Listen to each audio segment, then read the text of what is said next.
Mavi takuyapi, ampetukinde awasi, chante washte anapetu zapie.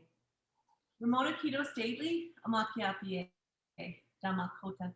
De Dakota ia, iukseyu sewi, nie. Isayanti hechia takamahie, kawana, shakpe edwati. Good evening, my relatives. Tonight, the Minnesota Indian Education Association Board of Directors welcome you as we kick off a series of speaker events. The purpose of providing these events align with our mission, that the association shall establish and maintain communications and the promotions of quality education and unity for Native people. Without the ability to meet and greet you all in person, we have created this series. It'll become a part of our library of resources as well, so that you can access it whenever necessary. If there are topics or speakers you'd like to hear from in the future, please let me know at ramona@minnesotaindianeducation.org.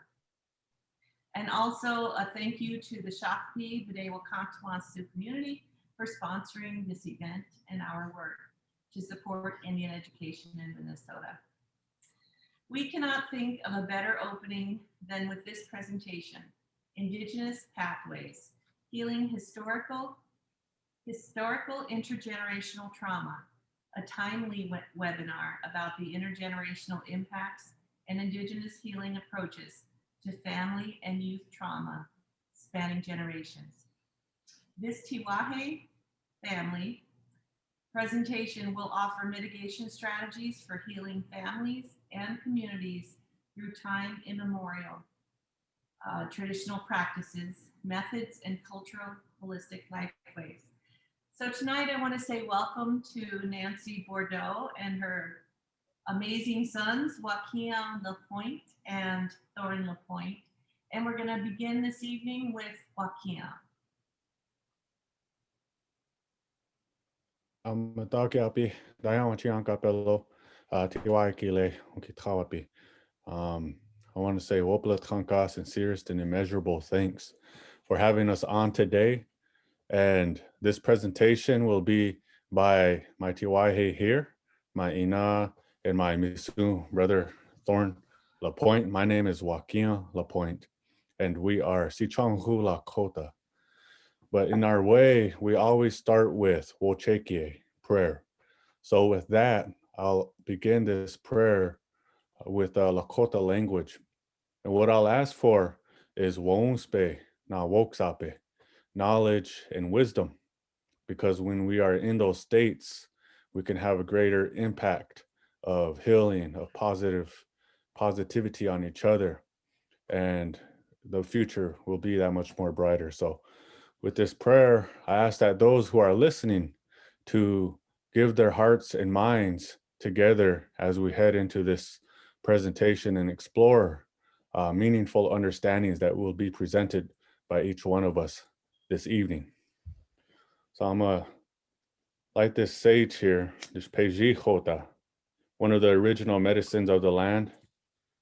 And with this, I'll offer a wochekie. And these medicines have taken care of our people long before we were here. And so with that, we call on our relative to continue to help us and guide us in this work that many of us do across sectors and communities, and that we help each other in a good way. Takashla wakantankawana, lechia, oyateke wonspage upikte, chewakiena, oashiki, mahel danya e chumpikte, naha, toka dake awashte, wa unyuha pikte, onkiapo, unshi kichila pikte, na unkichia pikte okiapo, cha chankuluta kile akan woksape, mani pikte na wonspe, yuhapikte cha koskalaka, na we koskalaka, daya pikte na yokpia pikte, che unkiapi, tiwahe, wokiapo, unshilapo, na wahochpi, ki wowaka ojulapo, na woashte ojulapo. How mitaki oyasi. And with that, I'll pass this over to my Ina here, my mother. Wokilataka, mitakuyapi, wopla tanka nkeni chapiksta, le chtayatu ki lila tayakte, taka iwong lakapikte ki hena washtena he wichozani ukikchupik tacha, ho he, le ta chankaluta we MIEA, na Rosewood, South Dakota, e mataha, si chungal Lakota he mochaksta. Ashwashichi akta Nancy Bordeaux imachiapi. Cha le inja le la kolwo glaka piki he chozani ukichu piki he. He wopila tranka he chaksta. Good evening, all my relations. It's good to be here this evening, and many thanks to you for being here this evening. Tonight we're going to talk about a lot of things that have to do with healing, but the reason why we need to talk about healing is because of historical trauma, our history of trauma and genocide. Today we're having a really, really difficult time with COVID. Many of our relatives have passed away from COVID. It's been really sad that families have left this earth together. And so when we say our prayers, we must remember to pray for them and to pray for the health and well-being of Ojimaka and all the Oyate, Makoche Oyate that live on this earth, all the earth people. So today, or this evening, I would like to start with a little exercise. And the reason why I start this way is because I truly believe that in order for us to activate a really good part of ourselves, the good spirit of ourselves, who we are, and that's a spirit that the Creator put inside of us. And it's a spirit that activates our hearts with, you know, all of our values, our traditional values from our Wolakota ways. And that's a way that we heal. When we follow these values, then these values are what heal us from historical trauma. And you'll see a little bit later in my presentation, I'll have, you know, a little presentation for that piece. But tonight, I'm going to ask everybody to take their hand and just rub their hands together, and you can generate energy.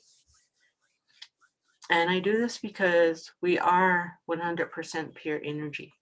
Someday, you know, we're going to leave this earth too, but we're going to leave this body that has been gifted to us. And what's going to leave is our true self, which will be 100%, which is 100% pure energy to go to our next journey, to the next place that we're going to.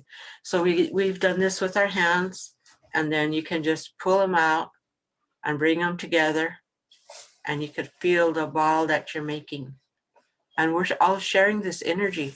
So this energy is powerful, even on this screen. And our energy knows no boundaries, no physical boundaries, no matter. It's just pure energy.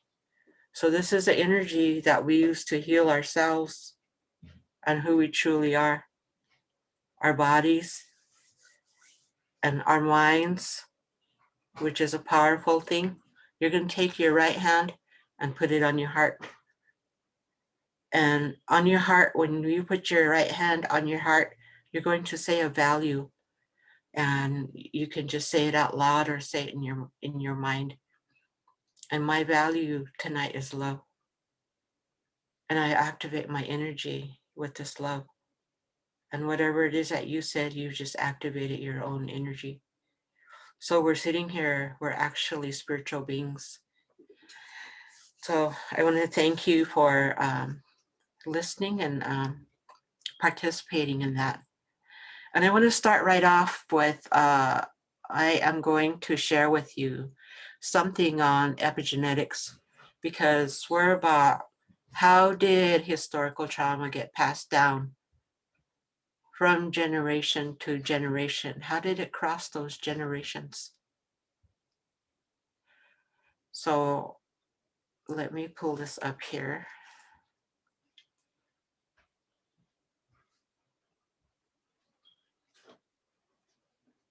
I think the host needs to let me in.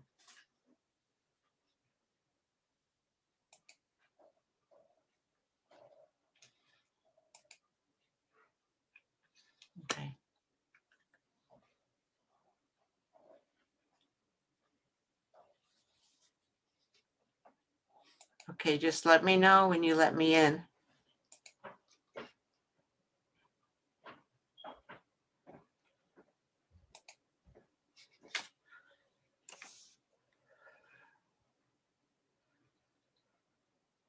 Okay. Hi, Nancy. I'm just gonna, I just sent him a text in case he's not Okay. hearing you. Oh, it said it should allow you to share your screen. Okay. It says host disabled participant access sharing.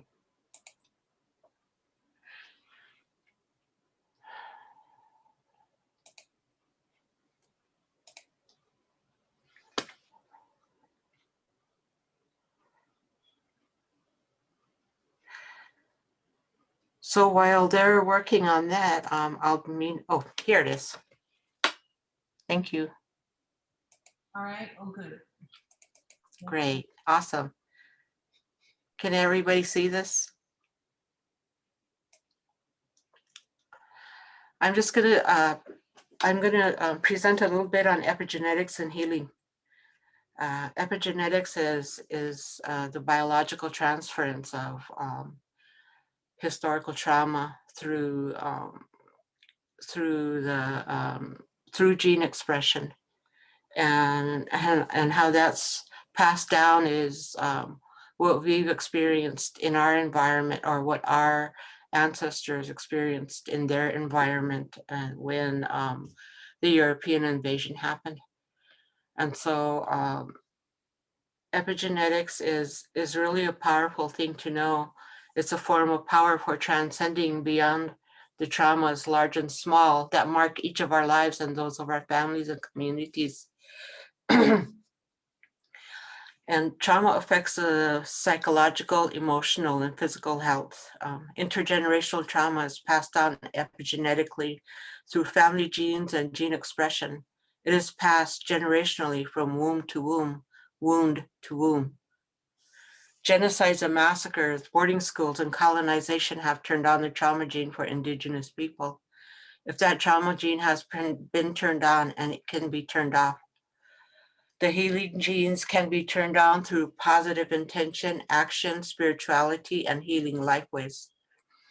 Historical trauma experiences lodge biologically and through body memory, and can be transmitted intergenerationally. So environment, emotions, and behavioral experiences can have epigenetic effects across generations. Epigenetics is a study of how undesirable genes, such as trauma genes, can be turned on, and healing turned off, and healing genes can be turned on. You can use epigenetics to increase the number of positive biological responses by creating positive daily life experiences. So we stay in our day and we create that healing environment for the day, self-care for ourselves and for others. There is an intelligence and wisdom in our bodies that respond to the healing forces, whether it's our own energy healing forces or the spiritual healing forces. If we can develop an awareness of the biological changes caused by stress and trauma, we can optimize our potential for changes. Trauma and suffering for some people creates a great strength they otherwise wouldn't have known that they had. Post-traumatic stress is one kind of response to trauma, the other is resilience. There isn't a uniform response to stress or trauma. Everyone is different. So cultural healing calibrates the systems of the mind, body, mind, and spirit through spiritual counseling and creative healing and ceremony. Healing is different for everyone.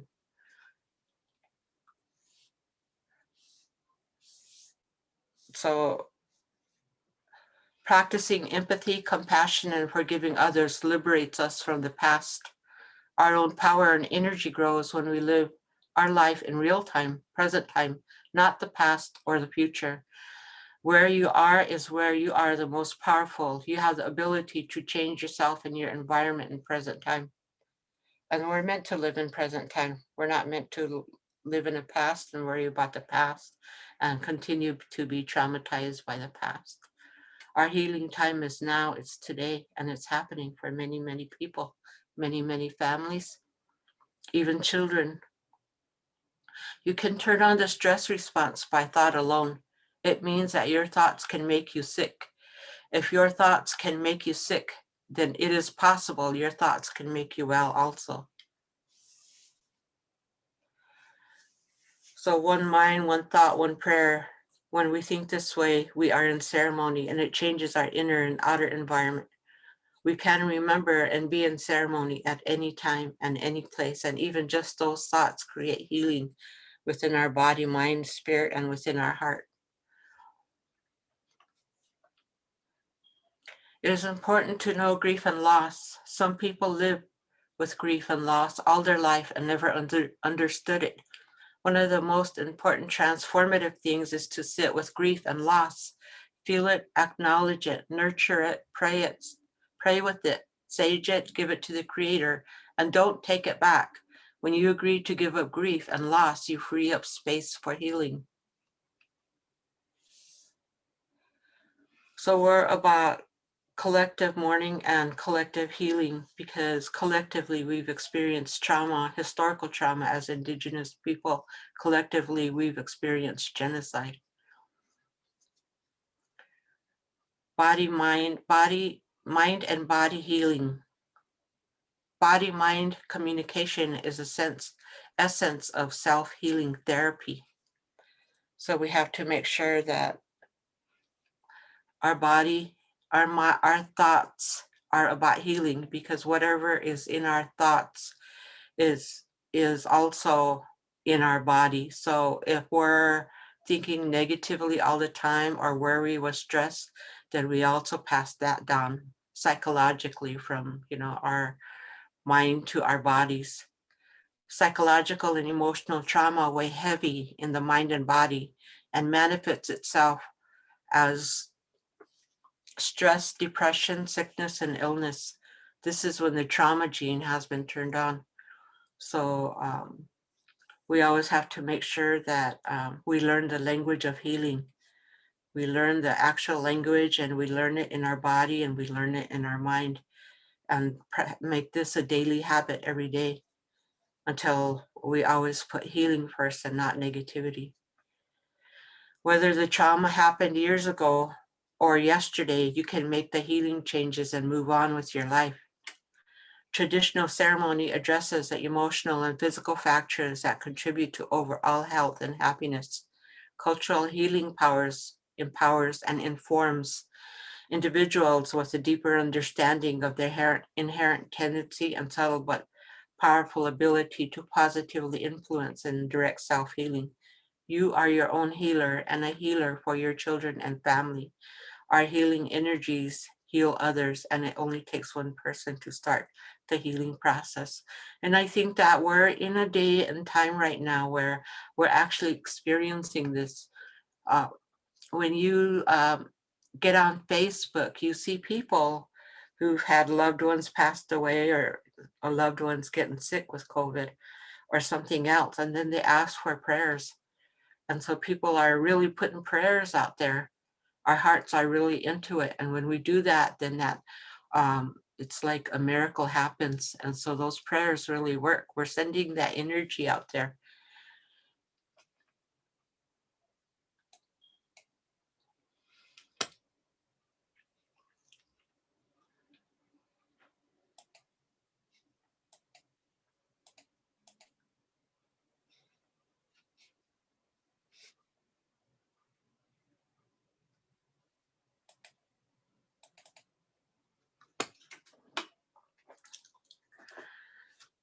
So our organization's name is tiwahe, and it's about strengthening the self-determination of Indigenous peoples and youth through our collective wisdom, knowledge, and intelligence. So the learning objectives for this PowerPoint is to understand the impact of historical trauma within Indigenous communities, learn how intergenerational trauma is passed across generations, and we covered some of that. Increase your knowledge of traditional recovery practices and holistic, culturally infused healing within Indigenous communities. Integrate knowledge of historical trauma and healing into your personal and professional life. And I just want to say that within our communities, we continue to experience historical trauma. We continue to experience the dysfunctions and the impacts of that within our communities, within our own family systems, our relatives. But the other thing is historical trauma has been passed down to us. Yes, but also what has been passed down is our ability to heal, our healing lifeways. And in Lakota, we call that Lakowuchoka. And it's a healing lifeway that we practice every day, and that we're not totally left defenseless here, but actually we're gaining power and momentum today in our healing lifeways and becoming strong and starting to experience peace even in this time within our own hearts and within our own families. We're starting to experience health and well-being. Even though we may face health challenges, we're still moving forward. So it's a day of healing. It's a day of enlightenment. So historical trauma is a cumulative emotional and psychological wounding over the lifespan and across generations, emanating from massive group trauma. And that's Dr. MIEA Yellowhorse Braveheart. She's a PhD researcher who came up with that definition for her people from Pine Ridge, South Dakota. She's Ogallala Lakota. Samsha also not too long ago started to include historical trauma in their grants and all their funding opportunities. So they use her definition in their definition as their definition also. But today, Indigenous peoples continue to advance ways to recover from the adverse impacts of historical trauma, to release the trauma that has long held many captive, and to awaken a healing which has been suppressed for generations. Now we are getting woke up. So this is Samsha's definition of historical trauma-informed services. They have the 3 R's of the trauma: events, experience, and effects. Samsha and their trauma-informed approach is a realization, recognize, respond, and resist re-traumatization. So that's the ACEs connection. But I just want to say that when we come to the awareness of our historical trauma in this ACEs connection, we learn that because of the traumas that have happened, in our lifetime and that have been passed down to us for generations, we have the highest rate of diseases here in the United States as Indigenous people. But we don't want that to become the trajectory for kind of like a self-fulfilling prophecy. Even though many of us are sick as elders, we're still able to experience a quality of life because there's many things that we can do now. Just with our own minds, we can experience health for each day as we live in our day. It's a really beautiful thing to know that and to experience it, so that we don't become one of the mortality rates, one of the statistics, because that's not who we are.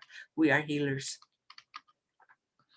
Boarding schools. So between 1869 and the 1960s, thousands of American children, Native American children, were removed from their homes and families and placed in boarding schools operated by the federal government and the churches. There they suffered neglect, physical, sexual, cultural, spiritual abuse, and punishment for speaking their original language. Many children never returned home or died at these sites. Their fates had never been accounted for by the US government. So this is trauma from boarding schools has crossed generations, and I think many of us are familiar with the little handcuffs there that were found at Haskell in Kansas, Haskell University. And we're familiar with these pictures with the same haircuts and the same looks on their faces. The harmful impacts of child removal from family and tribe. Today we have what we call Indian child welfare, and Indian child welfare became legislation, and it was ratified as legislation because there was a need to preserve tribes and preserve families within the tribes so that we can continue to exist as nations of people. So children are the wellspring of the future. Children are the recipients of tribal language, songs, history, religion, skills, customs, beliefs, and practices as imparted by elders. Children are the repositories of tribal wisdom and heritage accrued over thousands of years. Children ensure the survival of tribal culture through oral tradition. The harmful impacts of child removal from family and tribes. The child suffers a loss of heritage. The child experiences a loss of identity. Fewer youth learn and carry on tribal traditions. Cultural existence becomes threatened. Tribal cultures began to disappear. Ancient wisdom has weakened or lost. Diversity of indigenous nations was diminished. Complex trauma is historical trauma, first of all, is has been identified today, even included in the work of MIEA Braveheart, that complex trauma is a result from historical trauma. And complex trauma is what it is prolonged, repeated trauma in which the person is in a state of captivity, physically or emotionally. Reservations were created as prison camps where indigenous people were held in captivity. Boarding schools held indigenous children in captivity. So childhood trauma, complex developmental trauma, childhood exposure to multiple traumatic events, often of invasive and interpersonal nature. That's what it is. Developmental trauma creates long-term impacts to this exposure. So when these traumas begin early in life, they have a profound effect on development and attachment. The result of complex trauma is deep fear. Children find it difficult to trust,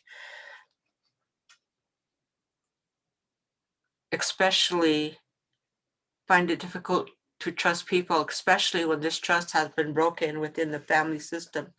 Complex trauma survivors have a feeling of loneliness even when they are with family, friends, and other people. Other symptoms are grieving, body trauma, dissociation, thoughts of suicide, and suicide. And there are many other symptoms. These are just a few here. So healing begins with learning about our emotions and emotion regulation, because what we know today is that for every emotion that we experience, whether it's a painful emotion or a positive emotion, that emotion came from your thoughts, and it turns into physical matter in your body. And when you think, if you can't heal from your painful thoughts, it turns into a chemical in your body, and it lands somewhere in your body and starts getting that area sick. So that's why we have to learn what emotional regulation is, especially for our children, and teach them emotional regulation, children and youth, and even adults today. Emotional regulation refers to the process by which individuals influence which emotions they have, when they have them, and how they experience and express their feelings. Emotional regulation can be automatic or controlled, conscious or unconscious, and may have effects at one or more points in the emotion producing process. So I just want to say that this is a whole different learning. If you can, not if you can, but if you're interested, there's books on this. It's based on science and psychology, and it's really good to use if you're working with youth and children. The definition of emotional regulation encompasses both positive and negative feelings, along with how we can strengthen them, use them, and control them. And healing is a big thing. It's huge for us in Indian country, and that's why we're about creating safe spaces for healing. We can do that within our homes with our medicines. Learn the skill of self-soothing. You can make yourself tea, or you can make somebody tea. You can do your breathing exercises. For every breath that you breathe out, you just brought healing into your body. Self-soothing techniques help you to feel calm and relaxed when you're overwhelmed physically and emotionally. Soothing techniques help you to regulate so that you feel like yourself again. One self-soothing technique is mindful breathing to help boost emotional resilience.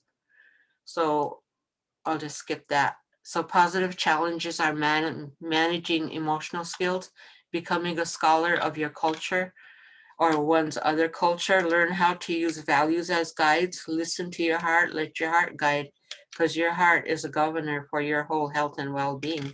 So we got to put our values and all those positive things in there. Let your heart be your guide. Let your heart be your guide. Communicate your needs. Always communicate your needs because they're important. Believe in yourself, because that belief in yourself is going to take you to places that you ordinarily wouldn't go if you didn't have enough belief in yourself. A sense of belonging, have an open mind, and learn how to trust again. Heart and brain coherence. Our heart and brain are constantly sending signals back and forth to one another to help communicate information about our environment and how to respond. Specifically, our hearts communicate to our nervous system to tell us how to feel. Our emotions are reflected in our breath.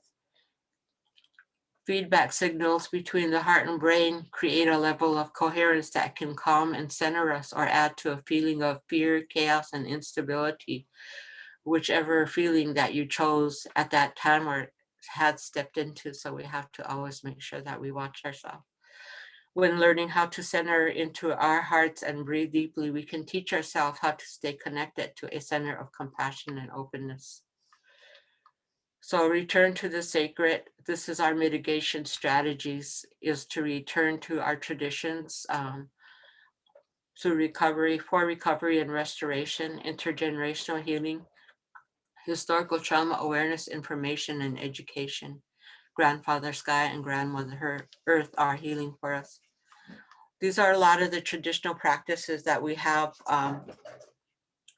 And I'm not saying that they're traditional practices that are the actual practices, but this is what they generate.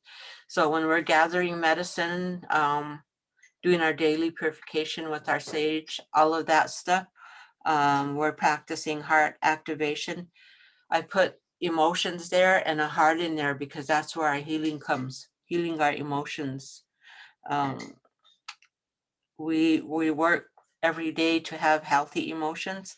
We learn how to visit again, and we learn how to be present in our moment. Even that if that just means sitting there and with your feet planted, you could feel your feet, you could feel yourself breathing. You can look around the room and see what's actually in this room instead of being oblivious to your environment that you yourself created. Positive thinking is important. Energy awareness, learning traditional lifeways. Indigenous people, we're about dreams, we're about visions, we're about knowledge, we're about empowering values, daily spiritual practices, prayer, meditation, one thought, one prayer, spiritual energy, intuition, and knowing. So all of these things are really more for our health and recovering from historical trauma. So synchronization of the heart and mind is vital today, especially in this time of COVID, for stress management. So we synchronize our hearts and minds when we use a positive language of value and value-driven activities. This in turn creates heart and brain coherence. resilience. Resilience is very important. All these practices that we have outside that we do every day creates resilience and overall health and well-being for the body. So these are just some of the values that we have and that we use that were translated from the Lakota language. Healing the whole person, mind, body, heart, and spirit. And I just want to say, I'll just kind of go straight to the point of why people use today alcohol and drugs, or maybe food, overeating, or anything like that. It's because people are using these things to because something is unaddressed within them. Pain, trauma has been left unaddressed. And even though we think we're doing good, we're working in the community and stuff. And if we haven't taken care of some of the things, then we're actually looking to feel better about ourselves. And one of the things that I think that we don't know, or a lot of us don't know today, is that we have a whole chemical pharmacy in our whole body, and that pharmacy is made up of dopamine, oxytocin, serotonin, endorphins, all of that stuff. How those are generated is through activities and movements. And these are all healing movements: walking, running, dancing, singing, using your plants, prayer, meditation, creativity, art, beading, sewing, making a hand drum, writing, cleaning, gardening, visiting, laughter, and humor. I know as Indigenous people, we love laughter and humor, and that's just to name a few. So we start planting new seeds in our mind. In Lakota, Nasula means seeds, to create new neural pathways. And those are all the activities that were above. And so this is the functions of the brain. The brain, when it's traumatized, has changed. But when you start healing, then you're healing your brain, and it turns into a healing mode, and comes out of that trauma stage.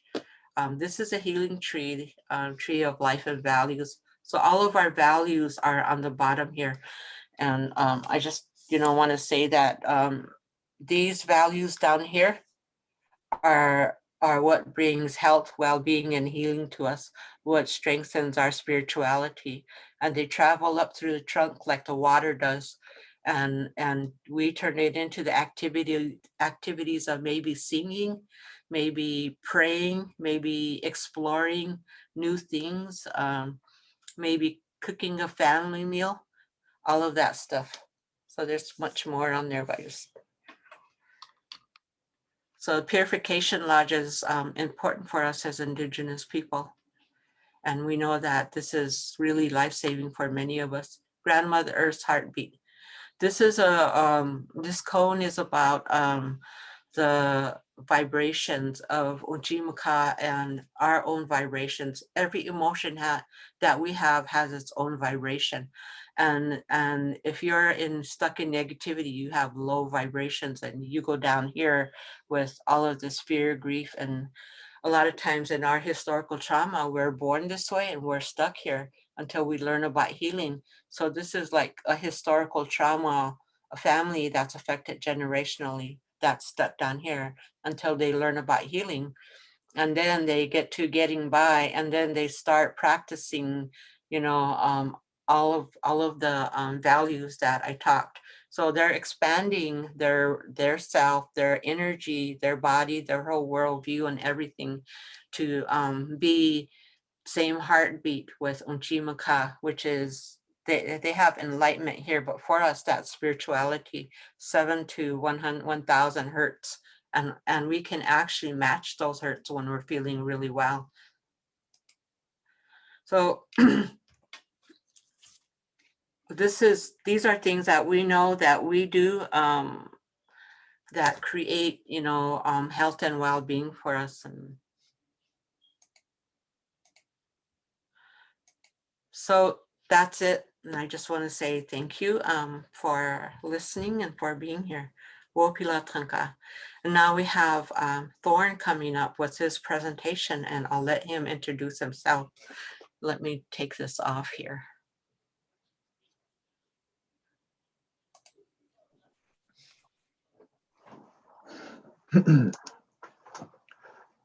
Almatakiapi, pum pum pum machiapi, Dayawachiankapelo. Hello, my relatives. My Lakota name is Broken Leg, but my English name is Thorne Lapointe. It's good that all of you are here today. Though I can't see you, I do see how many are in this room. And I want to say Wopila to all of you for taking time out of your day to join us today. And when I introduced myself, I called you my relative because it's in our way of life.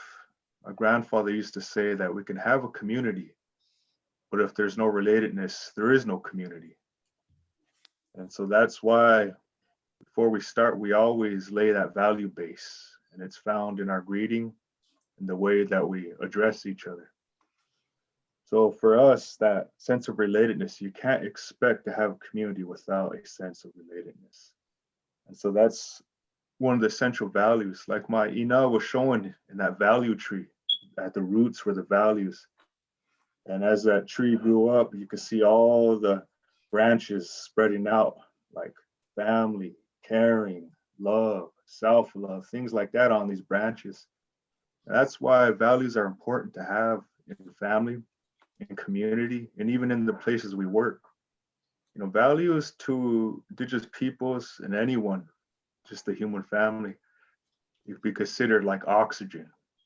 When it's there, you don't notice it. But when it's not there, it's all you can think about. So that's why values are important in terms of holding together our families, our communities. And this is why we always have to lay this value base and make sure that we consciously continue to maintain this going forward.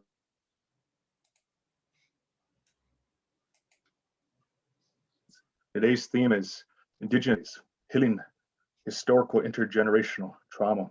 And we come here as a tiwahe. The tiwahe is very significant within our nation as a Cheti Shakoi, 7 counts of fires, because for us, the tiwahe is the original unit of our nation, the original foundation and unit of our nation. And the same holds true across Turtle Island, whether it's family systems, clans, it's these things that we lead with. And that's why it was important for us. So I always open up with teachings I learned from my Ina, who you just heard from, and my Ate, my father. My father used to say, words are powerful. Words are worlds. My grandfather used to say that words are sacred and powerful, that so sacred and powerful that they have the power to give life or they could take it away. So that's why we have to be careful what we say and put out into the world, into our community nest. My Ina used to say that the stories that we tell ourselves will shape the way we see and experience the world. So with that, I'm going to get into my presentation. And this story that I'm about to share, this / history, it's not told just to, we don't want to tell it just to trigger trauma. We want to tell it to trigger the healing genes that are found within our family, within our very blood.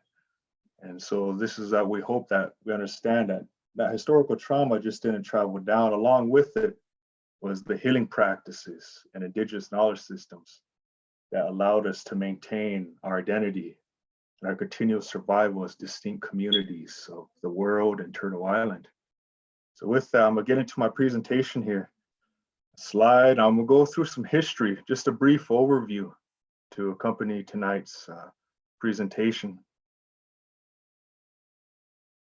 Now, can people see this?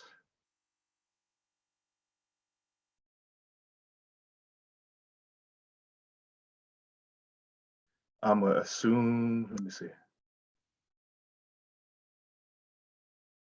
Okay, all right, well, I'm assuming you can see this. So this is, start with is this picture. It's you could say it's a family picture. These are our, picture of some of our I guess you could say, ancestors. So we always pay homage and respect to our ancestors and predecessors. And so the one on the far right is my great grandfather, Miwakani Haska, Tall Mandan. You know, these were some of the signers of the 1851 and 1868 Treaty of Fort Laramie. And that was a treaty made between the Lakota Nation and the United States that secured all the territory that was Lakota territory, especially towards the Black Hills. And these were our ancestors who fought to maintain our way of life and our lands.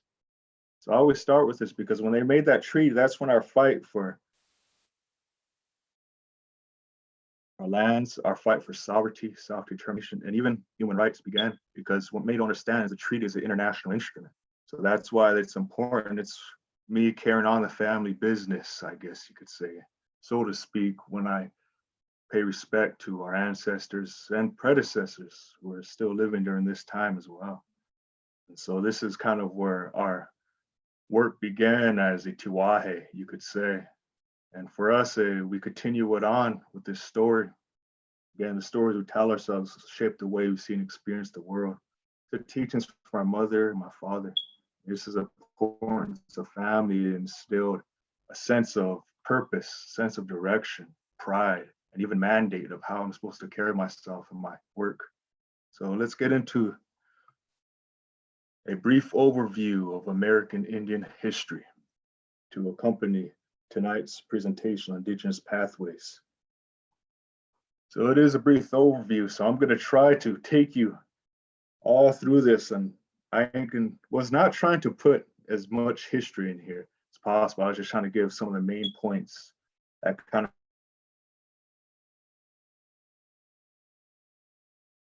the way brought us clear history that led us to a particular situation, you know, and that's what I would try to touch on just a tad bit, a brief part of the story here.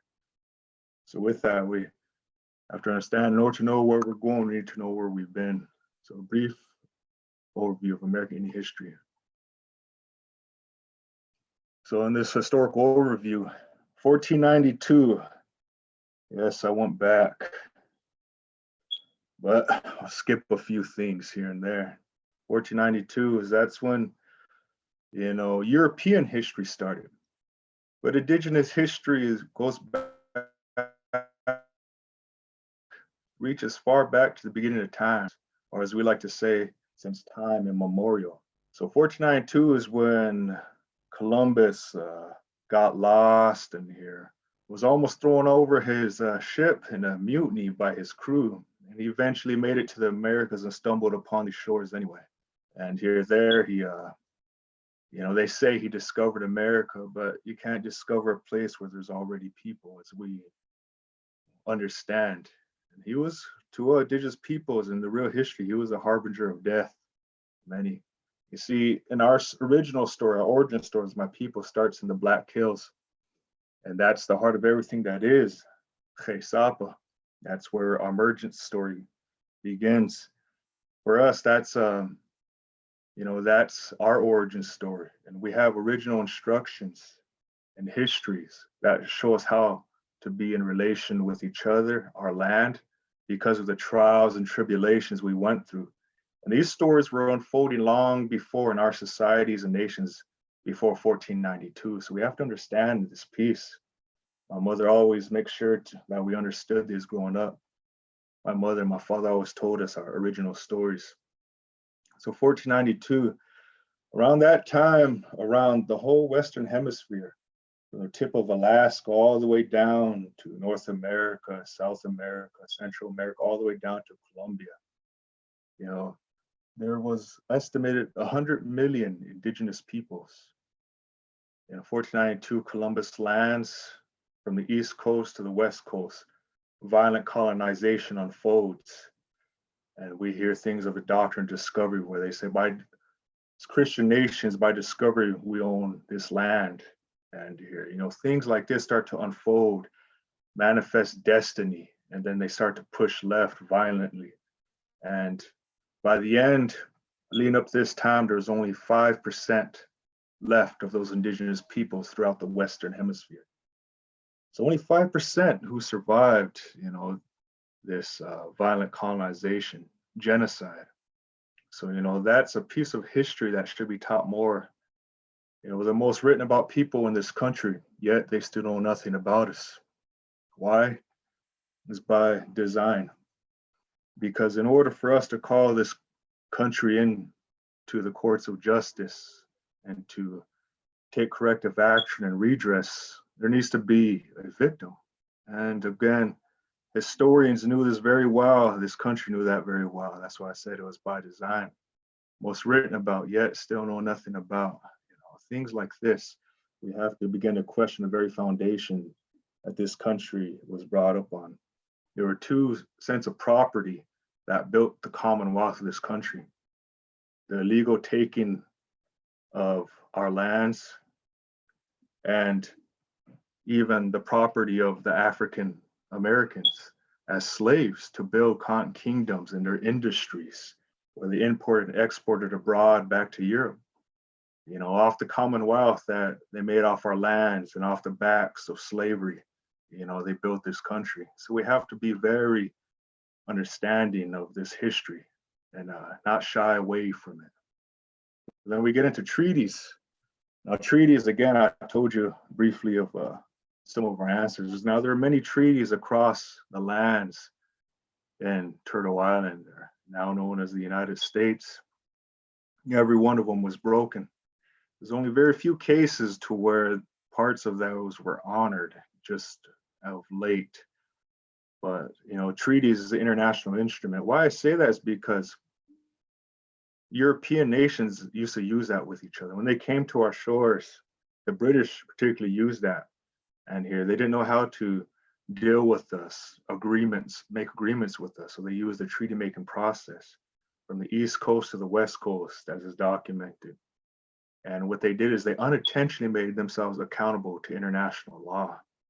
And that's why we say, we're nations, and our sovereignty and self-determination were given to us by the US. It's an inherent right, an inalienable right, a sacred birthright. And these treaties, do a lot to actually enforce, our political and legal existence in the world.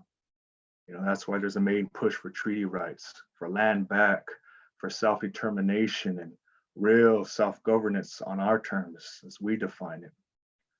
So we have to remember these things. And this treaty has allowed us to enter the United Nations as well in the 1970s. And I'll get into that a little bit later, because that's some of the work I do as human rights advocacy.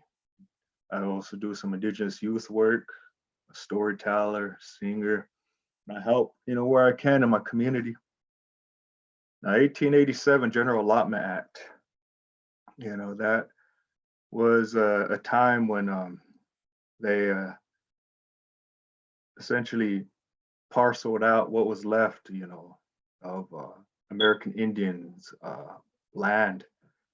And the main motive behind a lot of these policies was assimilation, that we would hopefully melt into the American pot, the melting pot, and that we would just fade away. The Indian problem would just fade away. And so that was the thing, is that's why they allotted about maybe 160 acres to the heads of families, male heads of the families. And that had a significant impact on nations, indigenous nations in this country, particularly ones that were matriarchal, to give 160 acres to the head male of each family. You're going to impact the values, governance structure, and an original instructions indigenous peoples had that we use to self-govern ourselves since the beginning of times with such acts. And that's why these policies, when they were enacted, this is when they start really impacting the family and start to come apart at the seams. So a lot of our ways during these times are taken underground. So we have to thank our ancestors, the medicine men, knowledge keepers, those who held on to their family stories and practices through generations despite it all. And so, and we go into 1934 Indian Reorganization Act, the IRA, as known in Indian country. So up to that time, around between that 1887 and 1934, there's estimate over 150 million acres that we still held as indigenous nations, American Indians, our tribes. When it got up to the point of 1934 Indian Reorganization Act, we've only still had 50 million acres left.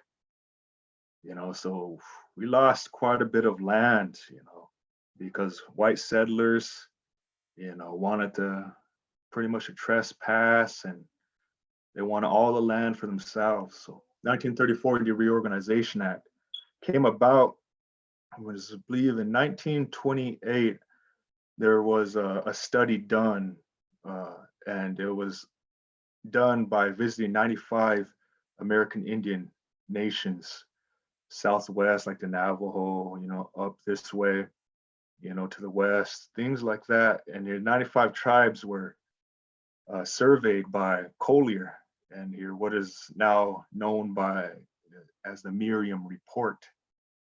And then 1933, I believe, that's when Collier was elected as a federal appointment to address what is known as the Indian problem, because we're losing our land. We're on the cusp of extinction, and being stamped out of existence, legislated out of existence.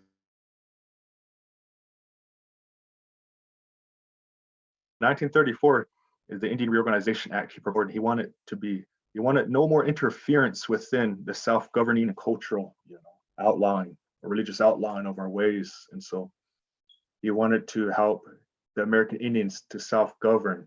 He was sympathetic towards the American Indians, I guess some would say, and he wanted to also be economically independent. So he wanted a way to address the material reality that we were facing, insufferable conditions, intolerable conditions that we were under, all the way up to 1934. And that's when charters were handed to tribes that established, tribal councils, where there's a president, there's a vice president, secretary.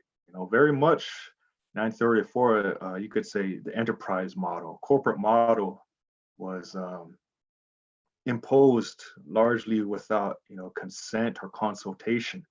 So it was considered very paternalistic, and it was an imposition on our original ways of life.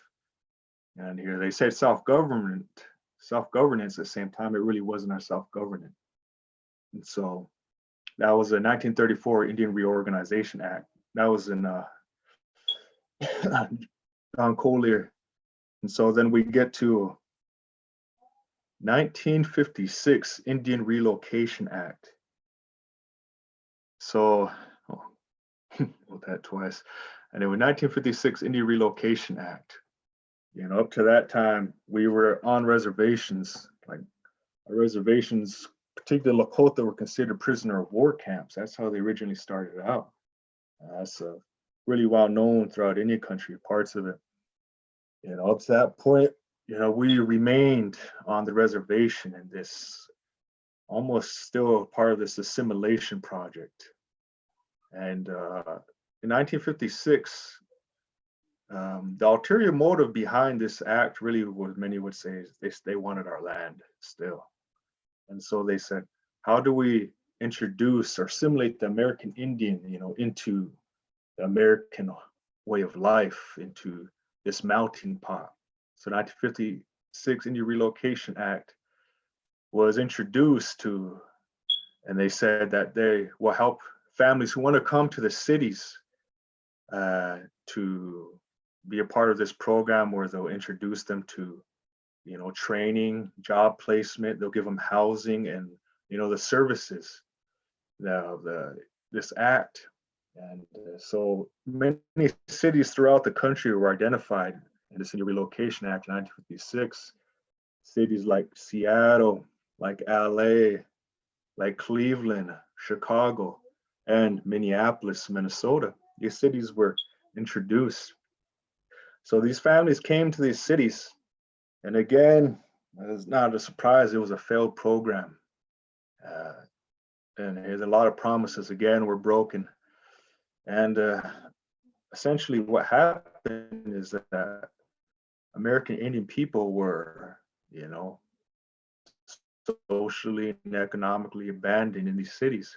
Many went back to the reservations, but many stayed within these cities. And you know what are families to do who've been, you know, economically abandoned in these cities, you know? But something unintentional happened during this time, and this was a time where this new unprecedented social interaction happened, and that is this intertribal identity, this intertribal mingling. You had all these nations, like in the Minneapolis, you had maybe Anishinaabe, Ho-Chunk, Dakota, Lakota. You know, you had Menominee, you had tribes from all over, even in Minneapolis, for example. And you had this intertribal identity starting to take place, and they start to come together. And so these families start to come together in this intertribal identity, and you start to create their communities. And so, you know, I'll get a little bit into that. 1953, 1968, the termination era. Now, what this is the federal government said, we want all federal programming, all federal services and benefits to American Indians to stop. And we want all the tribes to give the portion of property back to all the American Indians, and they want to do away with reservation boundaries. And they essentially, termination era is they want to terminate our existence as distinct nations of the world, as American Indian nations, tribal nations. And yeah, it lasts from 1953 all the way 1968. Anyway, you know, we had a turn of a tide, you know, strangely was during Nixon's administration in the 1970s, when he said that the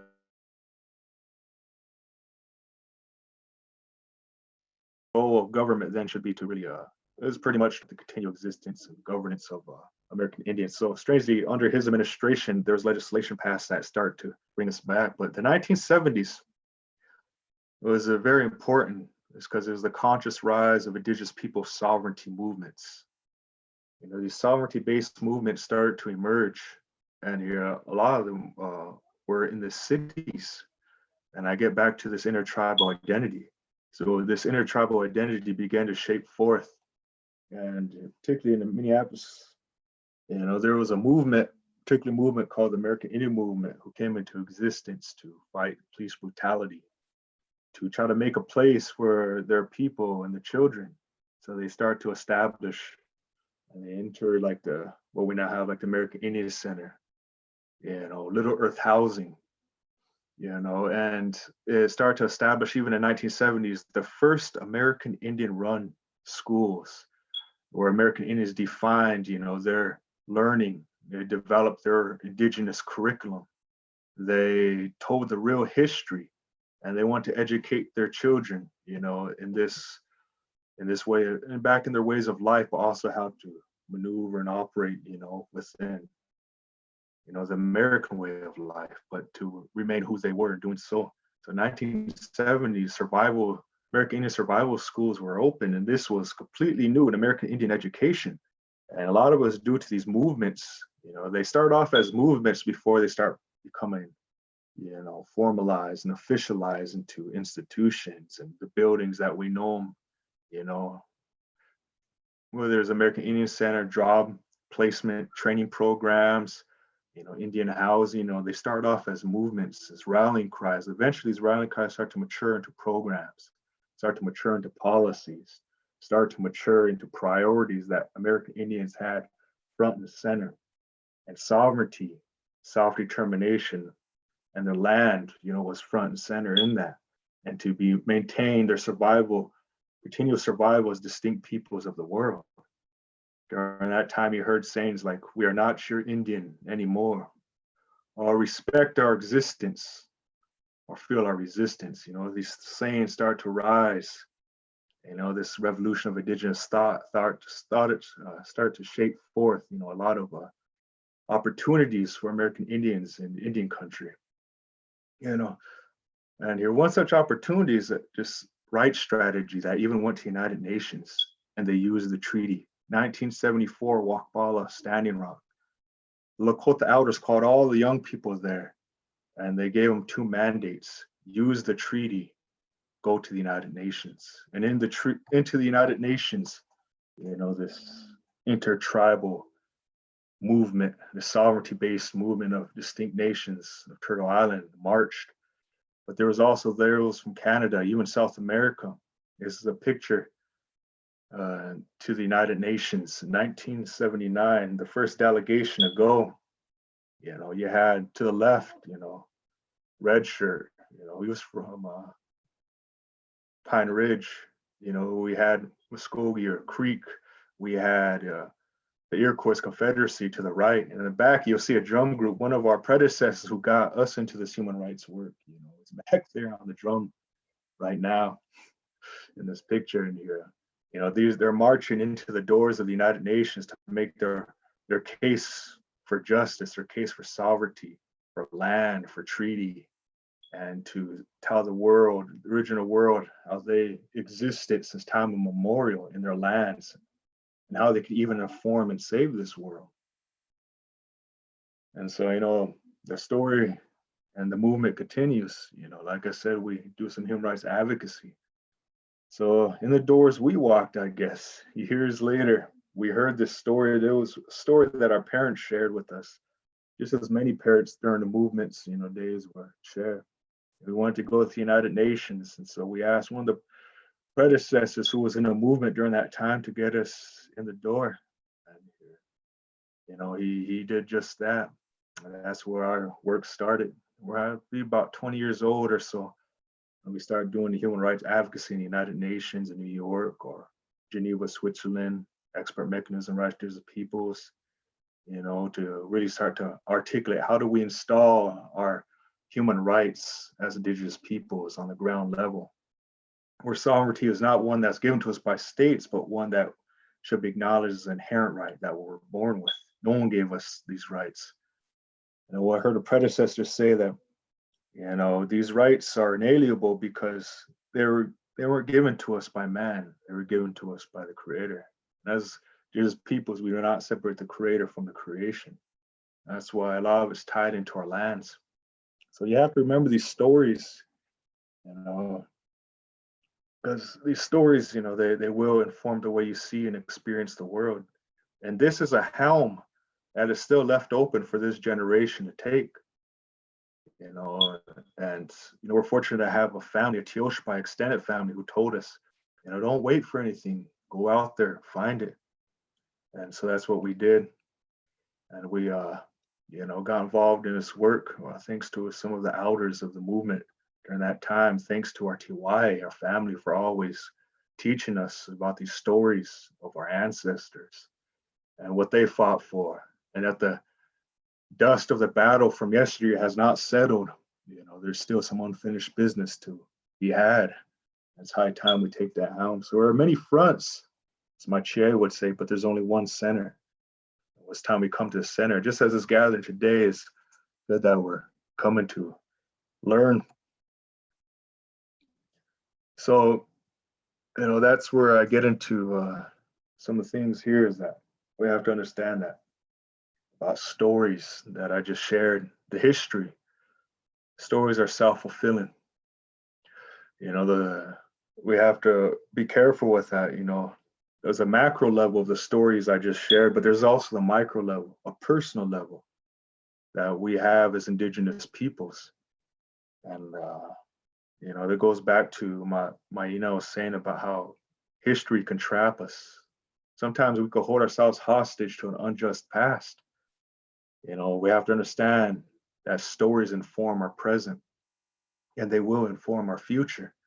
So you have to ask yourself, is it really your story that you made a healing story, that you made for yourself? Or is it one that you keep telling yourself unconsciously, and that's keeping you trapped in a difficult place in your life?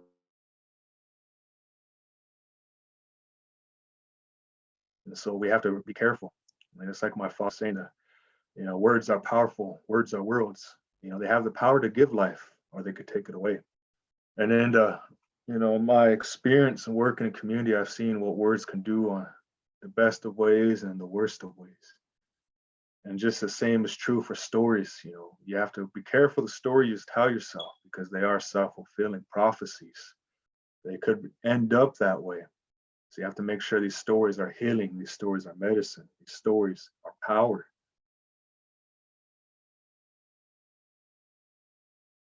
Actually, stories you want to pass down to the next generation. You know, stories in many ways it could be considered like a transmission system. You know, they transmit pride, legacy, instruction. They transmit, you know, a sense of place and a sense of identity. You know, so you have to be careful. These are stories that I was fortunate to hear, was traditional stories, by family stories. And these really did provide a sense of identity, a sense of place for me.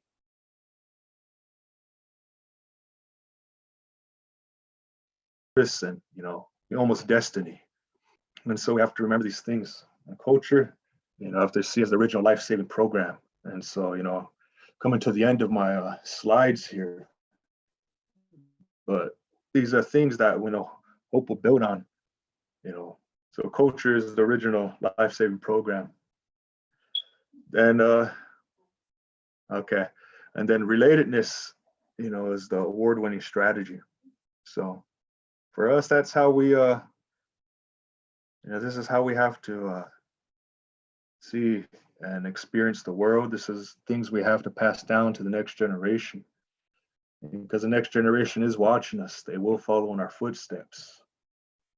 And so, you know, these are things. So here's some I wrote. Usually I write a little piece, you know, for every time I do a presentation, my thoughts out, the presentation at hand. So this is something I wrote.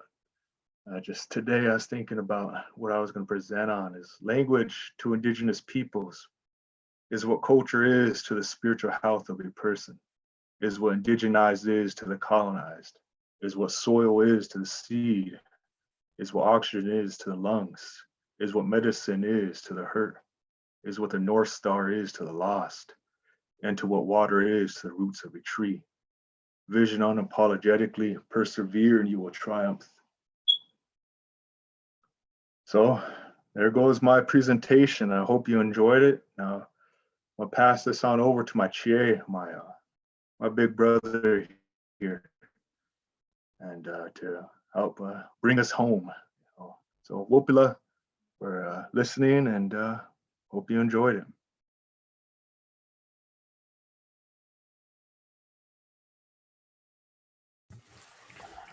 Ooh, thank you, Ms. Sue and Ina, for giving your presentation. Say, Thorne, can you hear me on this piece right here? Okay. So this presentation I'm going to give just really complements my brothers and my Inas, and it's mainly just reaffirming what many of you may already know in different ways. And it's just to recognize the gifts that we have coming from our distinct worldviews as Indigenous peoples and as allies. And so there's all kinds of things about Indigenous peoples and information that is important to know.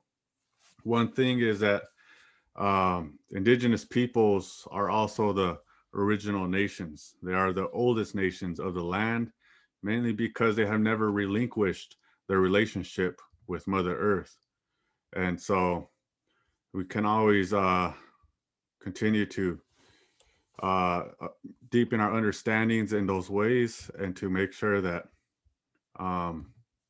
you know, we're kind of configuring that into how we interact with Indigenous peoples and so on. So right now I'm just trying to connect my PowerPoint, and hopefully I can do that. If I can't, apologies. Let me see which one it might be. Okay.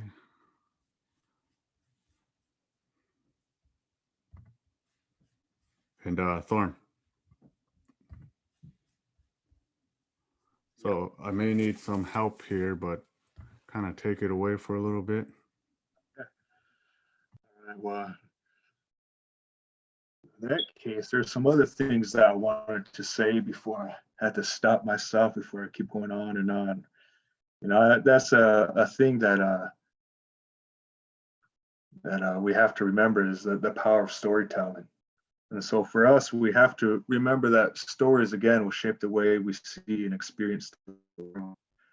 You know, as a young man growing up, you know, I have to admit, that I was I didn't have, the best coping mechanisms, growing up American Indian and the cities particularly, a lot of young men my age, we don't know how to talk about these things. And, these stories, these cultures, they help develop what is known as the emotional literacy, and it's not just your medicine men, it's not just your knowledge keepers that should have the emotional literacy.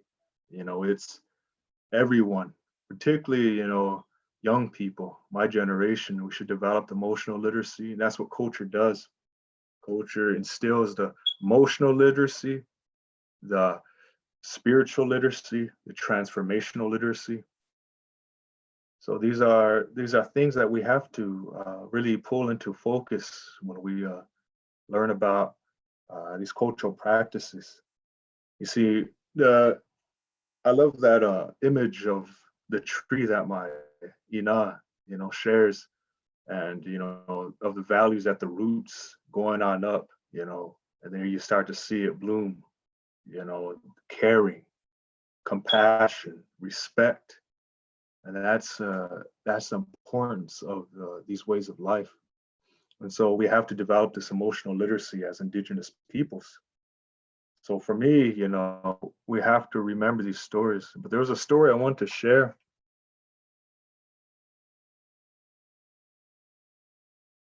Story of a medicine man back home that my father used to share with me growing up. And in this story, he said that this medicine man sat down, and here this medicine man had a eagle feather. And in this eagle feather, there was a pretty good eagle-sized eagle feather, the white stem, the white, and then all the way lean to the black. And he said, you see this eagle feather, he said, this is like the red road. And then that eagle feather, he said, the stem is that red road. And he said, sometimes we go too far left or we go too far right. That left could be too far bad or right could be good. But at the same time, sometimes it could be too good. So you have to go back to that center of that stem. And here you go all the way down to that part of the feather that's black, and we call Nariata. I mean, that's that spirit road that we reach at the end of our lives. Because as Lakota people, we believe that we came from the stars. And, this is important because these are stories that help inform me when I'm going down my red road. Another story of that feather that I always heard growing up was a story of a young man who lost his feather. This was before, European invasion. He was on a journey and he lost his feather. And here, when he lost this feather, it was only about half a day's ride. He was on his journey. He was scouting. He was looking for the next game, the hunt of buffalo. And he woke up that morning and he rode almost half a day. And it was that day that he was riding, he felt his hair. And he realized something that startled him, that shook him to the core. And here he had lost his feather. You see, as warriors, we tie our feathers in our hair. And for us, that feather, represents almost a life, a warrior, some would say. And here to lose a feather or drop it on the ground would bring great, sadness and even shame sometimes. And so he turned around and he was already half a day's ride. And he turned around and he just rode as fast as he could, him and his horse, back to where he started. And he had a hunch that he lost it where he woke up that morning. And he rode across the lands, and this was near the Black Hills. And he finally made it all the way back. And here, well, he was right. When he looked to where he woke up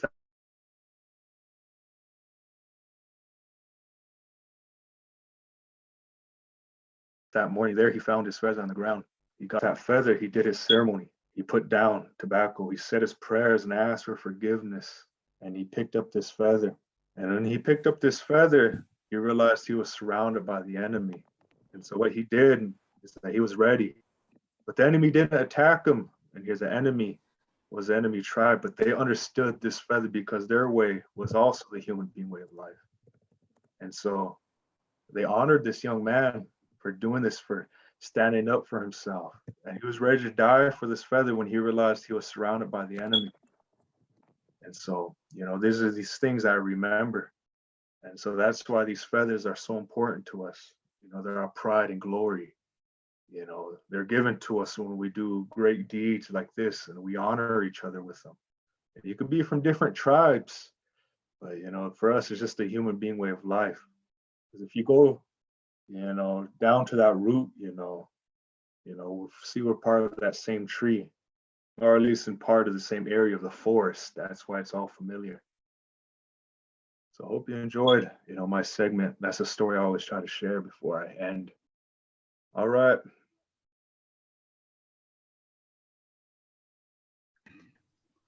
I'd like to thank you again for sharing, and I kind of want to just conclude this presentation, and I believe my mother has some words to offer after this. And hopefully my computers don't freeze up. I was trying to use a Mac, and surprisingly had to do a systems preference for that. So that was kind of challenge there. So one of the themes that my Ina once used was tradition leads. And that really stuck with me because oftentimes we present tradition as within a category or something like a, you know, within a present or past. But when you say tradition leads, that means that our lives, what we do from day to day, are being guided by, you know, tradition, by everything that tradition involves. And so I wanted to share on this piece, especially today, to help wrap up the pieces that my mother and my brother shared on historical trauma, impacts, and policies. This one is more intimate, and it comes from our collective knowledge and wisdom as a tiwahe. You see, some of our work involved us going to the United Nations and advocating for human rights. And this took on a life of its own for us as a tiwahe. Began to ask ourselves questions on what this meant. So indigenous peoples are the original nations of the land, the oldest nations, the original democracies, and 5,000 of the world's 7,000 languages are indigenous peoples' languages. Today, 80% of the world's richest and rarest biodiversity across land and water has survived due to indigenous cultural diversity and the languages and the original instructions that they hold. And that's important because today you have many verbiage and semantics within the discussions on climate change, global warming, and you hear this term called green movements, green footprint, you know, all of these terms that really kind of don't pay homage to who indigenous peoples are. You see, indigenous peoples are the greenest movements, have the greenest footprint, and have that original relationship with Mother Earth. And so, you know, even our original instructions have in many ways taken on a life of its own in the United Nations, where in 2010, the indigenous state of Bolivia introduced the human right to water through some comments, and it took precedence at that time. And now we find ourselves in a place in history where water has entered the same category as oil and gold, according to Wall Street. And so we're keeping our eyes on that within indigenous human rights realm, but also through our original instructions that are diverse with many different indigenous nations.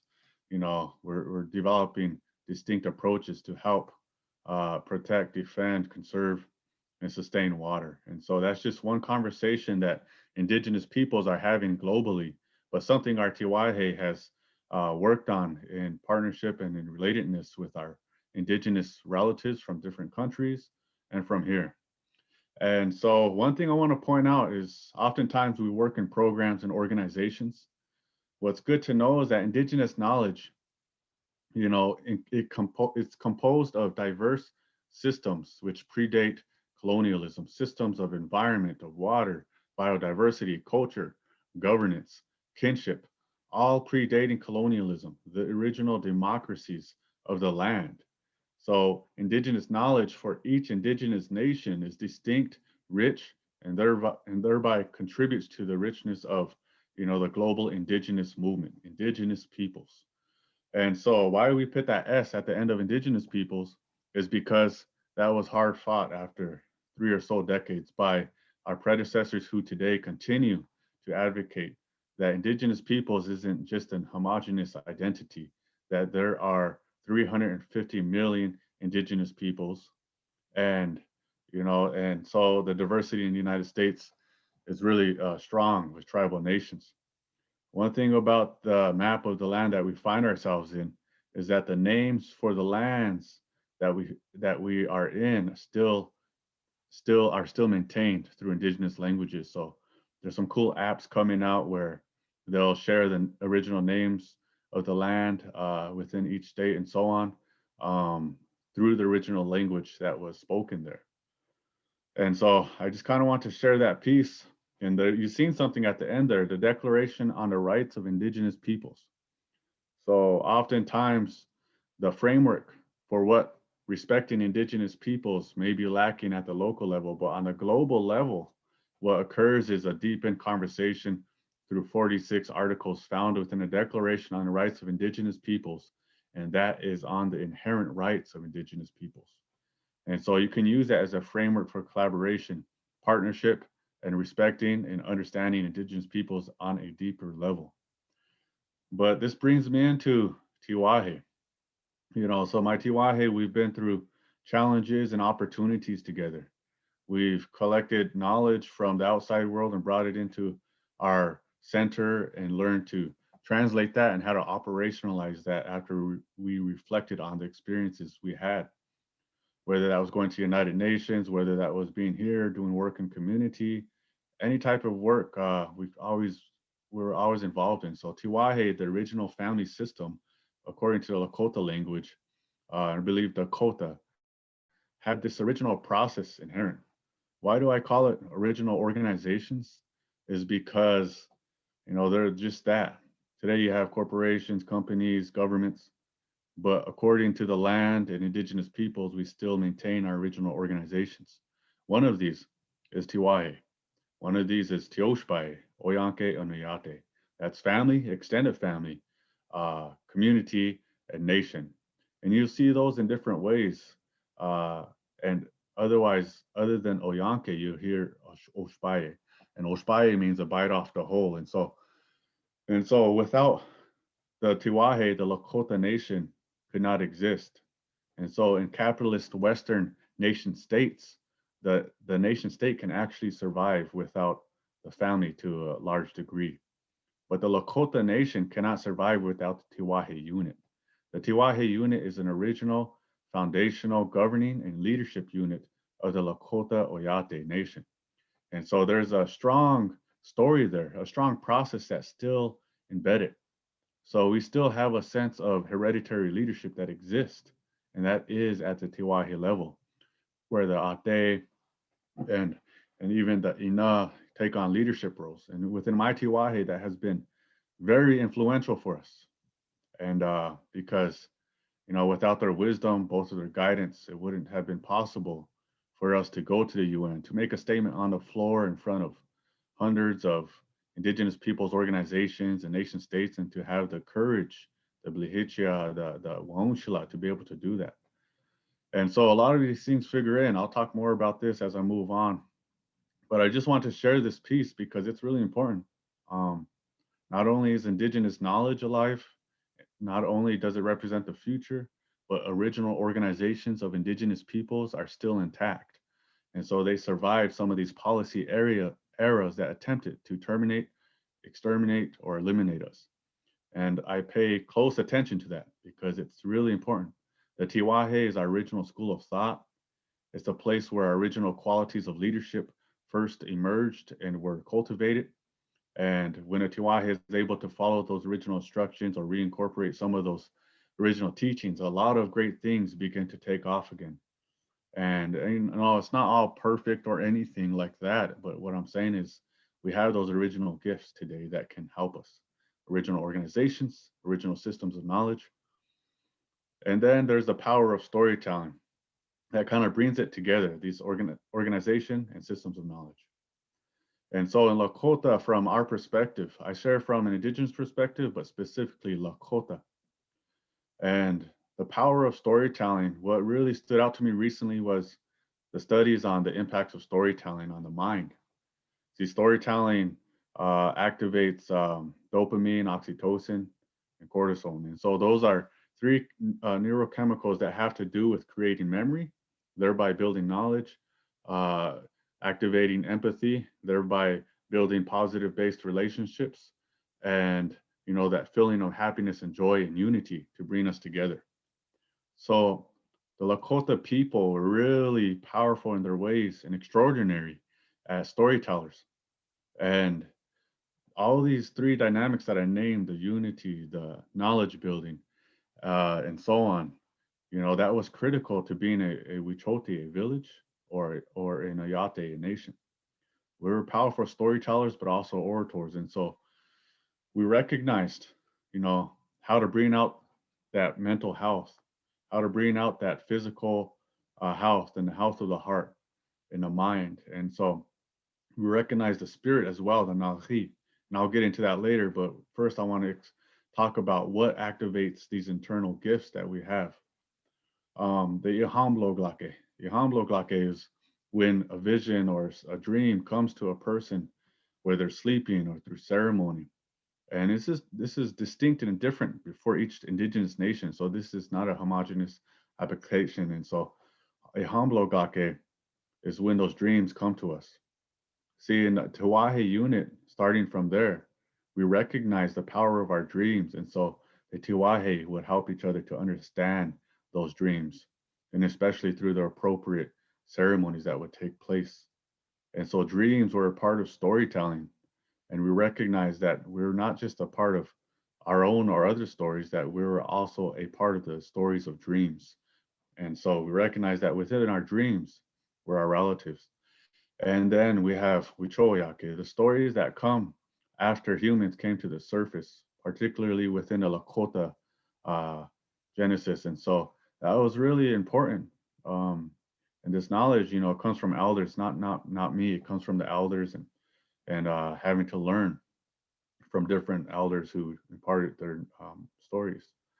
And so for the Lakota people, Wichoyake, the stories that began after we came out of Wind Cave, that's Wichoyake, all those stories that come after. Woyake is what stories before humans, the stories of spirit beings and the stories of creation that took place before we came to the surface.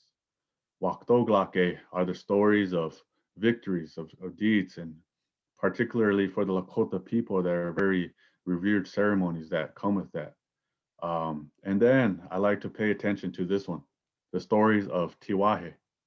You see, tiwahe has stories that are passed down by their predecessors, their grandmothers and grandfathers, onto their children and then their children thereafter. So we have the power to build knowledge within our families. And so I always say to the youth I work with that you have the power to build your own knowledge within your indigenous ways too, and contribute to that particular people you are a part of. And so a lot of times the Western thinker might posit that indigenous knowledge or organization is only a part of the past, or that we have stopped producing knowledge and organization. That's not true. Our power, our ability to storytell still helps us to produce that knowledge and to move forward. Or they will try and relegate, storytelling or indigenous knowledge as a recreational activity, but it's an indigenous system of knowledge. That means that it encapsulates the land, the water, the air, everything around us and ourselves. And so these are huge systems of knowledge that we're a part of. And so with the tiwahe and understanding and storytelling, the original organizations, what's important next is how values lead. And so, we get into tiwahe, the ate, the ina, the children, the koshkalaka, young boys, young girls, and so then it comes time in those moment to moment, that day to day life. Where do the values come in? And so in English, the values are described by singular definitions: generosity, giving, and so on. They're really, definitive and really diminutive. And so, but the values in Lakota, they provide us a process and a way of how to be and how to exist. So Wo Chante is this power we feel right here in our chest, this power right here. And it's a part of our spirit, our Naghi. And so this power that we feel is a gift. It's not just about anatomy. It's not just a part of our experience that we take for granted. In Lakota, these were viewed as gifts, and we treated them as such. And we had special ways of taking care of these gifts.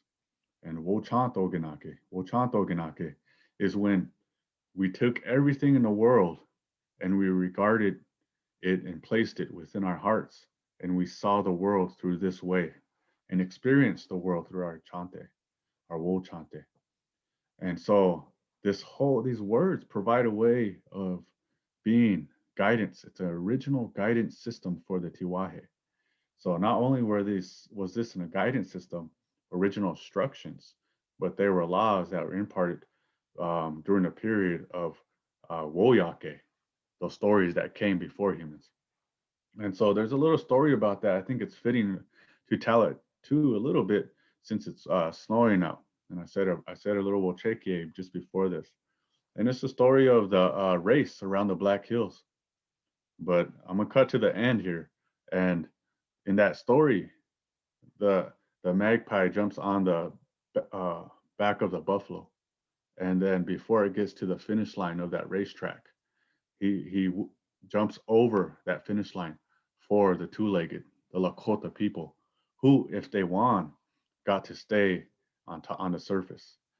But that story wasn't about winning or competition. It was about being a good relative. And it seemed that these two were competing against each other.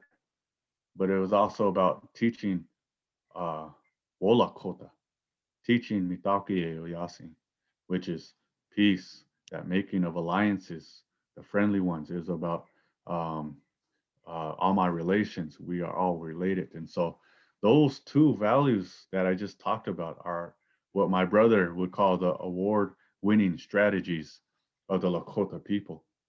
And today, they might be called partnerships.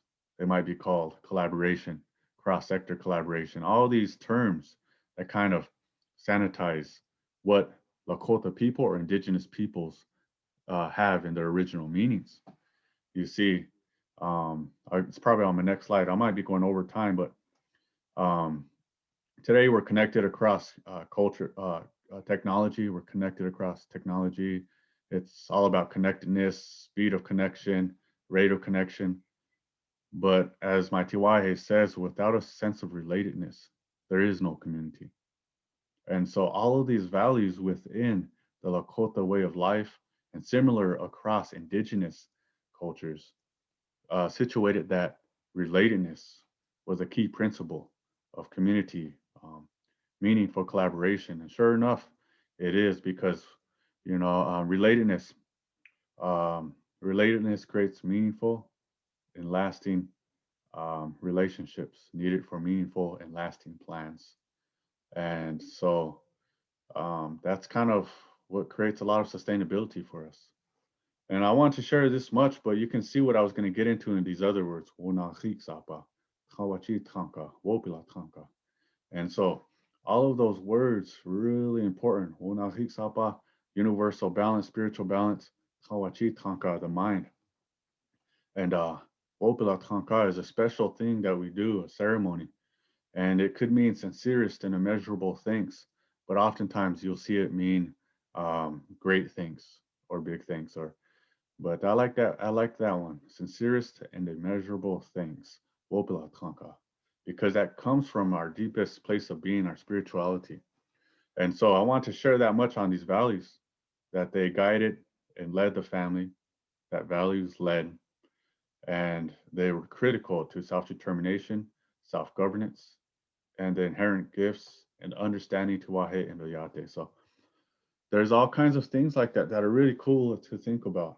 Um, and so the next piece that I bring into is, why I shared about values, storytelling, and different things like that is because when we're working with our relatives as Indigenous peoples, or whether we're non-natives working with Indigenous peoples, there's always space and room for being and developing meaningful connections, for integrating the stories into our work that can create those powerful connections in those special moments that we have. Um, and so meaningful connections in the Lakota way and some similar to Indigenous ways, um, it means that in a Western context, it's often assumed that in order to become something, you have to go to school, you have to get a career first, and that's good. But in the Indigenous context, especially Lakota people, it's already assumed that we are already somebody at the moment we're born, even before we're born, and when we come into this world, that we're not empty, that we mean something. And so that's important to understand, because when we communicate with people, families, and youth in whatever work we do, we have to carry that meaning in the work, or else it kind of loses that energy in that space and time. And so we have to keep that meaning as we're doing that work. If we're not keeping it in there, it becomes mechanical, operational. Um, and so the life is not just informed by materialism, as is often the case in Western society, but it is informed by spirituality. So Indigenous organization uh, is often informed spiritually. Innovation, as opposed to the Western, thought is not just informed by materialism, but innovation is informed through ceremony. And so I often heard that from a relative up north. We do this work through ceremony. And that's true for Indigenous peoples, many of them, and Lakota people. This work is done through ceremony. And so it's really important. But in order to really establish meaningful connections, we have to pay attention to the questions we ask. If we ask deficit-based questions, that's where we're going to get back. But if we ask powerful questions, which invite collective intelligence, wisdom, and knowledge, we're going to maximize the opportunities and a richness of possibilities for a better future and a better tomorrow. And so we have to pay attention to the types of questions we ask. What unprecedented possibilities can we do now to create the best possible future together? And that opens it all up for everyone's collective wisdom to contribute to that. But if we ask only what the problems are, we're going to have a whole list of problems, one after another, without really getting to the peak and summit level of innovation. And so I always say, our people, they carried on a long tradition of innovation. Why I say innovation, I keep talking about it, is because in today's world, Indigenous knowledge represents innovation, because oftentimes it's unprecedented in Western sectors, mainly because they keep leaving our voice out or marginalizing our voice. But innovation, when Indigenous innovation is able to take off, the future is going to have that much more richness and possibilities. And so listening from the heart, relatives and partnerships. So relatives last a lifetime. They give way to meaningful and lasting plans. And partnerships, it's good to use that, but also if we're coming from an Indigenous perspective, to keep that in there. And for our allies or non-Indigenous peoples listening, come from a deeper understand the questions that we ask first. And on that topic, what should I know about Indigenous protocols? When working with Indigenous peoples, you want to be sure that you first ask them, what's proper protocol considering this? If you're going to ask anything intimate about culture or Indigenous knowledge, what is the proper protocols? And asking that person first about the boundaries and value setting. before you assume something about an Indigenous person. That way you can start off that relationship off in a good way and be really well informed on having a strong Indigenous framework being co-developed in that relationship. And again, you can use the Declaration on the Rights of Indigenous Peoples as a framework for partnership. So the last thing I want to kind of get into is these things right here. And so I always share about Pehi. I decided to put that in here today because we have a lot of students, we have a lot of youth working in education, aspiring to educational goals, or in their careers. And oftentimes they have long hair or growing their hair out, or even short hair. And Pehi has a strong significance. And this is from a Lakota perspective. The Pehi was used ceremonially, whether throughout Washigla mourning, or whether it was used to make a vow, a commitment to a future, a goal, a vision.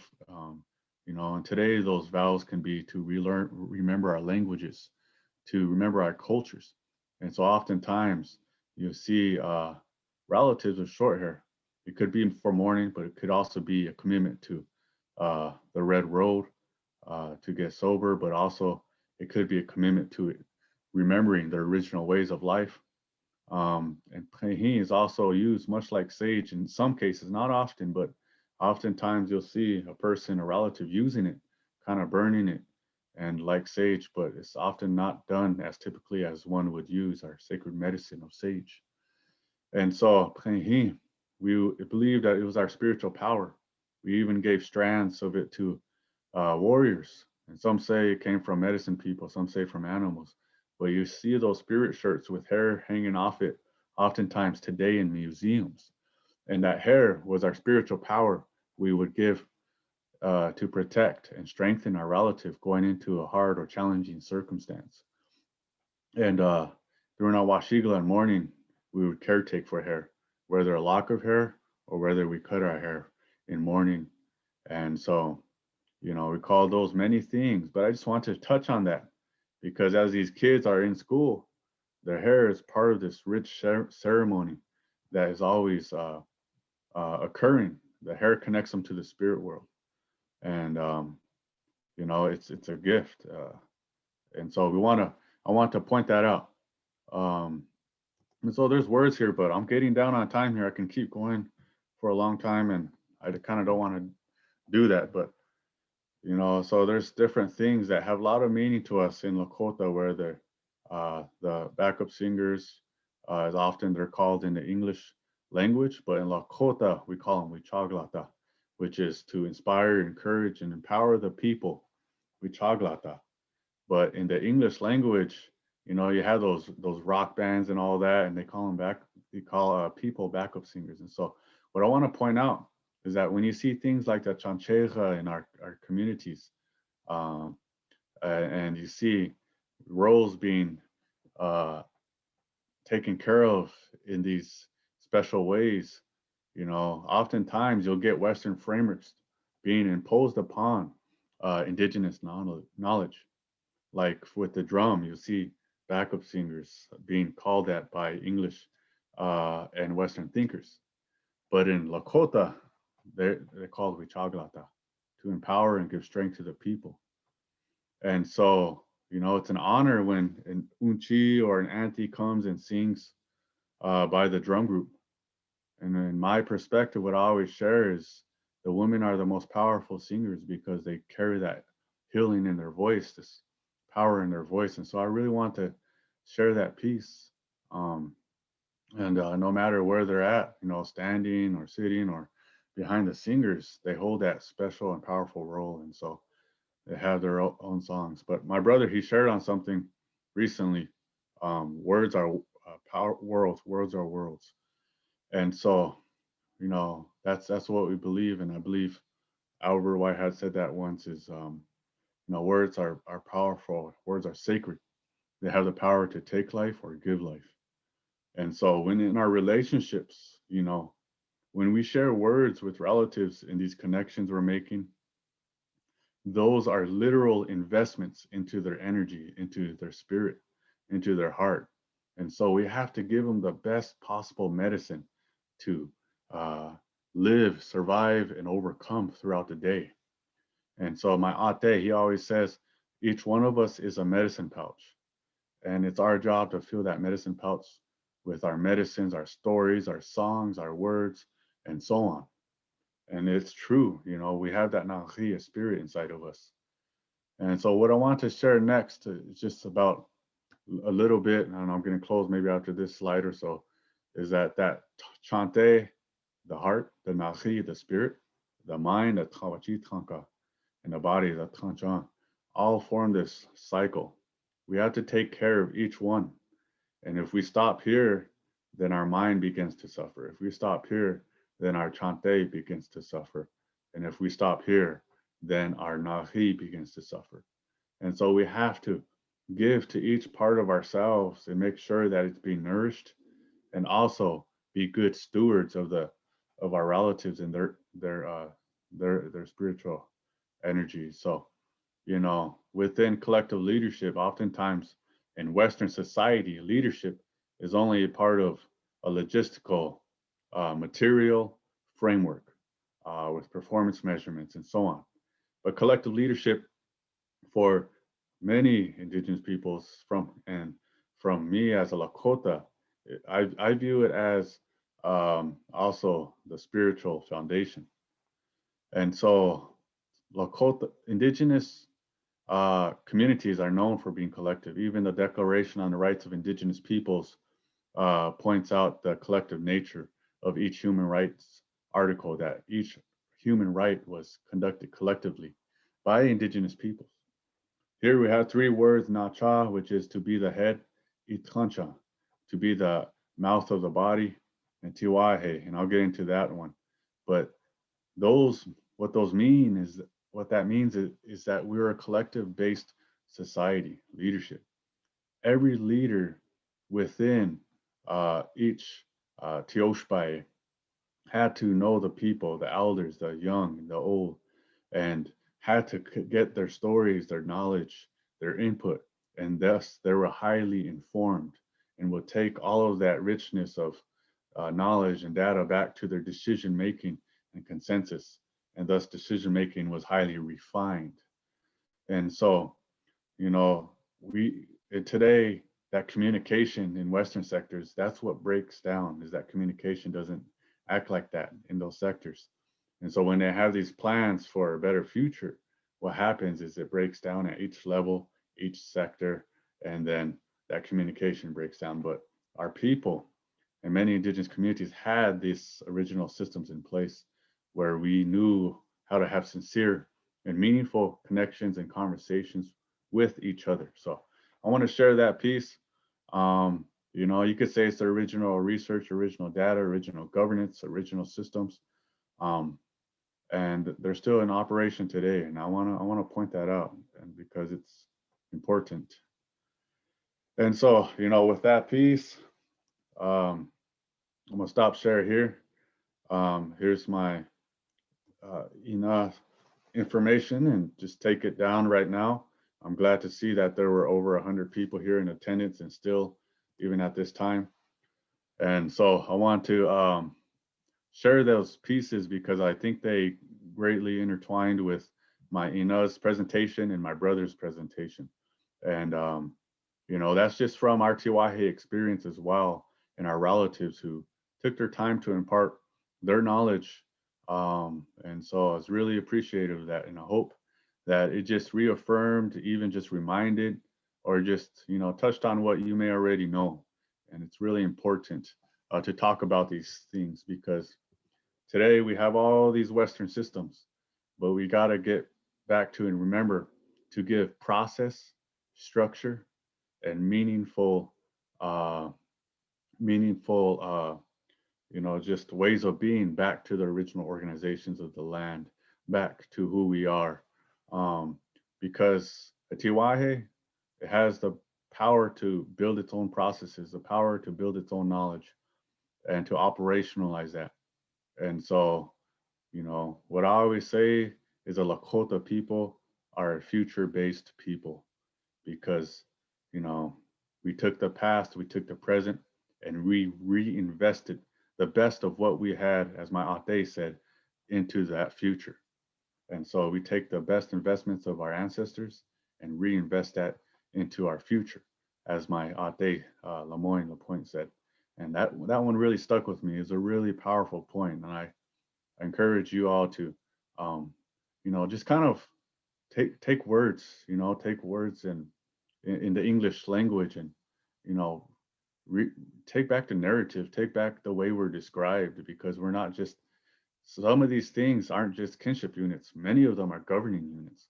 We're not just cultural entities. We're the original democracies. You know, we're not just indigenous population. We are the original nations. And so this has to be re-elevated back and rescaled to the level that we feel and that we know it to be at. So with that piece, I want to pass this back to my Ina. At this time, Wopala Tanka to all of you for taking the time to listen and be here.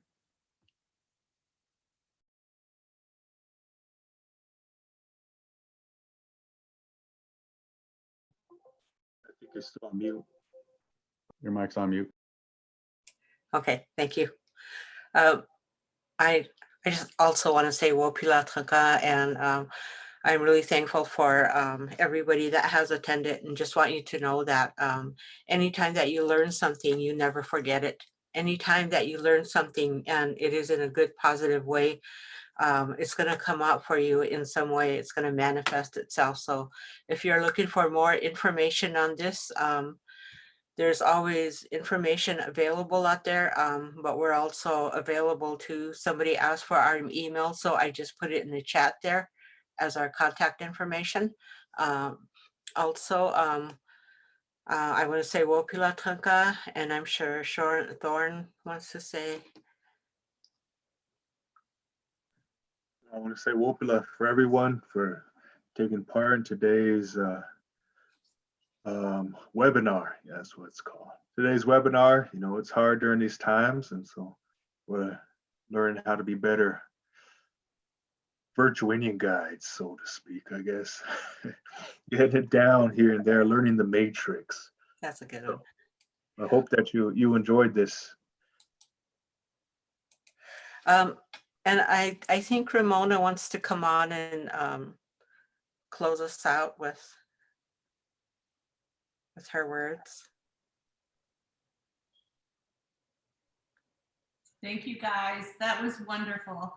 I really appreciate all of the things. I wrote down so many things, and I think one thing that really hit me, and Nancy said to ask all of you, and we'll be following up with a survey,